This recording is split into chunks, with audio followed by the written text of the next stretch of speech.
On Saturday, the Minot High boys tennis duo of Grayson and Aidan captured back-to-back WDA doubles titles.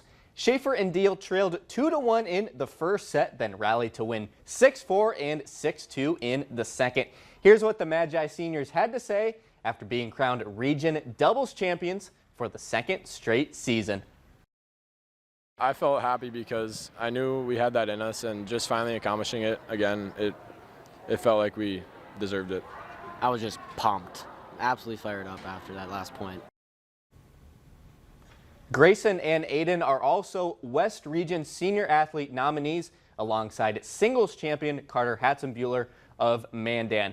As for the rest of the Magicians, Nolan Callahan and Nolan Moore placed 5th and 7th respectively in the singles bracket. Oliver Thompson and Thomas Griffith took 5th in doubles. Minot High faces Grand Forks Red River in the first round of Thursday's state team tournament.